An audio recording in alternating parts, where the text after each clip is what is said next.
मित्रों, आपने एवरग्रीन गाने सुने होंगे, फिल्में देखी होंगी, सीन्स देखे होंगे और न जाने क्या क्या एवरग्रीन होता है। लेकिन एवरग्रीन बिजनेस आइडियाज कौन से हैं जो कभी खत्म नहीं होंगे लेकिन बढ़ते रहेंगे जिंदगी के साथ भी और जिंदगी के बाद भी। आइए जानते हैं उन्हीं आइडियाज को जिसकी ग्रोथ कैसे 10% से सीधा 600% तक पहुंच रही है। और ये इशारा साफ साफ है हमारा आइडिया नंबर 1 का। देखो यार, ये बात तो साफ है, अगर आप ये वीडियो देख रहे हैं ना तो आप एक बिजनेस लवर जरूर हैं या बनना चाहते हैं। तो आपको ये भी पता होगा कि बिजनेस प्लान कितने इंपॉर्टेंट होते हैं। और जैसे जैसे स्टार्टअप्स की ग्रोथ बढ़ती जा रही है, बिजनेस प्लान्स की भी ग्रोथ बढ़ती जा रही है भाई। और इसलिए हम कुछ दिन बाद बिजनेस प्लान्स की सीरीज शुरू करने वाले हैं, तो सब्सक्राइब जरूर कर देना। लेकिन खैर, इन्वेस्टर मांगता है, पार्टनर्स मांगते हैं, इवन आपका फ्यूचर सेल्फ भी मांगता है कि तुम्हारा बिजनेस प्लान क्या है। और अगर आप उसे अच्छे फॉर्मेटिंग और अच्छे से समझा नहीं पाते अपने इन्वेस्टर्स को, तो मेरे दोस्त आप किसी गलत दिशा में जा रहे हैं। इवन स्टार्टअप्स को अब इन्वेस्टर रेडी करना ही बहुत बड़ा टास्क हो चुका है। और धीरे धीरे हम देखते जा रहे हैं कि इन्वेस्टर फ्रेंडली एजेंसीज खुल रही हैं जो आपके स्टार्टअप के प्लान बनाती हैं, उसे अच्छे से फॉर्मेट करती हैं, एक ब्रांड बनाती हैं और इन्वेस्टर्स के सामने रख देती हैं। कितनी दिलचस्प बात है, नहीं? लेकिन ये भी सच है कि इस इंडस्ट्री ने हाल ही के समय में बहुत पैसे बनाए हैं। क्या ये शार्क टैंक का नतीजा है? कह सकते हैं। लेकिन एक जो ये वेव आई है ना कोविड के बाद स्टार्टअप्स की, इसने इस इंडस्ट्री को और ज्यादा बूस्ट किया है। और मजे की बात पता है क्या है? हमारा जो दूसरा आइडिया भी है ना, वो भी कुछ ऐसे ही है, लेकिन इससे थोड़ा सा हटके। आइए पहले ये जानते हैं कि ये आइडिया काम कैसे करता है। हम अभी बात कर रहे थे बिजनेस प्लान राइटिंग सर्विसेज की, जो आपके बिजनेस स्टार्टअप के लिए एक प्लान बनाती है इन्वेस्टर रेडी। और आप क्या समझ रहे हैं कि आप ये अकेले ही कर सकते हैं? अगर आप स्टार्टिंग स्टेज में हैं तो शायद आपकी गलत फहमी होगी, क्योंकि इसी के चक्कर में अगर आप गूगल सर्च करेंगे कि बिजनेस प्लान राइटिंग सर्विसेज, तो आपको फ्रंट पेज के ऊपर ही बहुत सारी सर्विस देखने को मिल जाएंगी। इवन लोग फ्रीलांसर्स की मदद लेते हैं अपने प्लान को बनाने के लिए। अब आप प्लान अगर कहेंगे मुंह जबानी में बता देता हूँ और वही लिख दूंगा, तो ऐसा नहीं हो पाता। तो अगर मैं पूरा ब्रीफ करके बताऊं तो बिजनेस प्लान क्या है? आपकी कंपनी का डिस्क्रिप्शन, मार्केट, कस्टमर का एनालिसिस, ऑपरेशन, लॉजिस्टिक और मैनेजमेंट कैसा है, प्रोडक्ट या सर्विस किसके लिए है, क्यों है और कहां तक जाएगी, सेल्स और मार्केटिंग का क्या सोचा है, फाइनेंशियल प्लान क्या है आगे जाके, एग्जिट स्ट्रेटेजी क्या है। और मजे की बात पता है क्या है? यही वो सवाल है जो इन्वेस्टर्स भी पूछते हैं। तो आप इन सवालों को किसी एक्सपर्ट से फॉर्मेट करवा के क्यों नहीं इन्वेस्टर्स के पास जाते। और इसलिए इन सर्विसेज की मांग जो है हाल ही के समय में बहुत तेजी से बढ़ी है, क्योंकि नए एंटरप्रेन्योर्स आ रहे हैं, नए बिजनेसमैन आ रहे हैं जिन्होंने स्टार्ट ही किया है और जिसका फोकस बिजनेस प्लान पे नहीं, बिजनेस एग्जीक्यूशन पे होता है। उनके लिए ये सर्विसेज और ज्यादा इंपॉर्टेंट बन जाती हैं। तो अब आपको क्या करना पड़ेगा?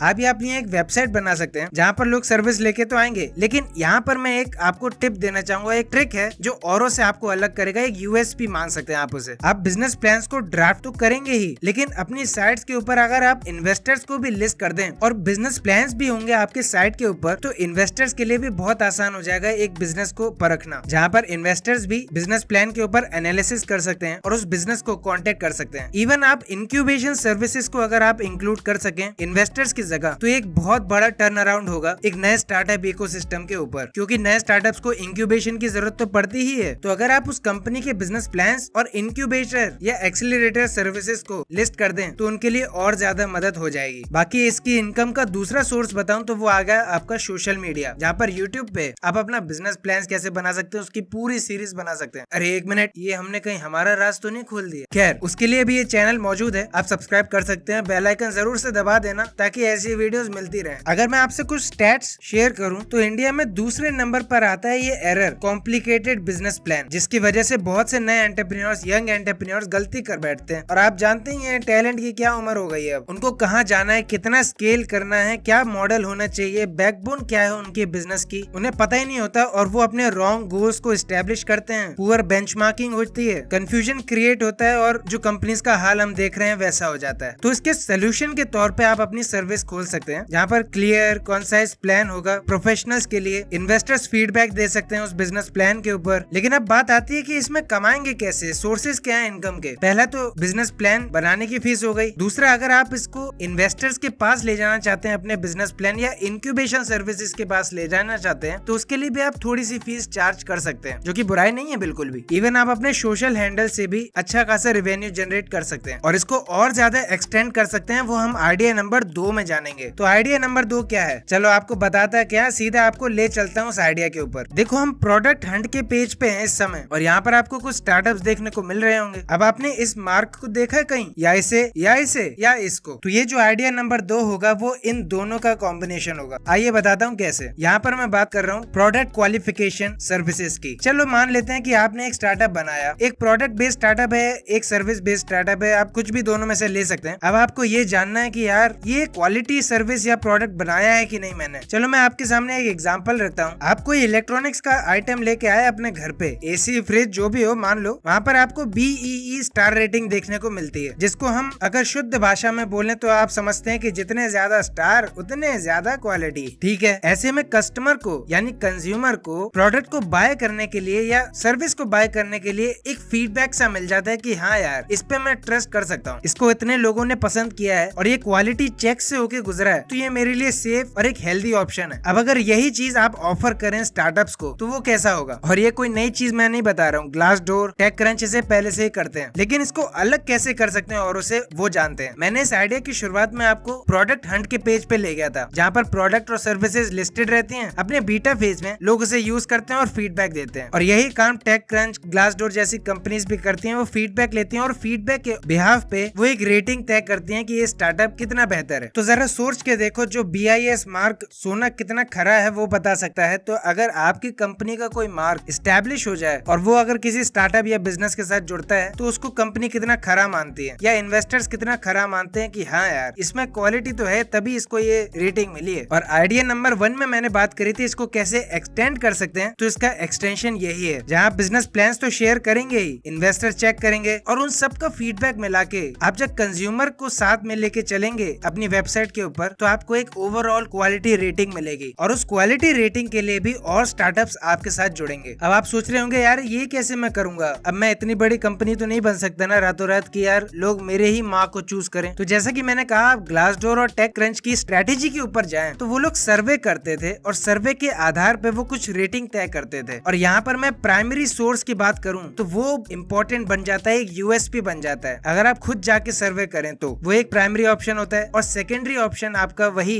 ओके गूगल बन जाता है। तो यहाँ आपके पास 2 ऑप्शन हो जाते हैं इस आइडिया के ऊपर, या तो आप सेकेंडरी डेटा के हिसाब से सर्वे करवा के एक रेटिंग को या एक स्टार्टअप्स के लिए मार्क को डिसाइड कर सकते हैं जो एप्लीकेबल माना जाएगा हर स्टार्टअप के अंदर। जैसे टेक क्रंच और ग्लासडोर इसमें लीड करते हैं आजकल, और उनकी भी स्ट्रेटेजी मैंने आपको बताई है। वो पहले रिव्यूज चेक करते हैं, रिव्यूज को मॉनिटर करते हैं और उसके बाद वो रेटिंग देते हैं। और ये वो इंडस्ट्री है जो अभी खत्म नहीं होने वाली दोस्त, ये एवरग्रीन थी, एवरग्रीन है, और अब तो शायद मोर देन एवरग्रीन भी हो सकती है, क्योंकि आप पब्लिक हो, आप सब जानते हो। लेकिन लेफ्ट वाली वीडियो अगर आप नहीं जानते तो वहाँ पर मैंने 0 रुपए से स्टार्ट होने वाले आइडियाज बताए, और राइट वाली वीडियो में आइडिया को तो पता है लेकिन उसे एग्जीक्यूट कैसे करें वो वीडियो मिल जाएगा। मैं मिलता हूँ आपको अगली वीडियो में, तब तक के लिए बी बिजी।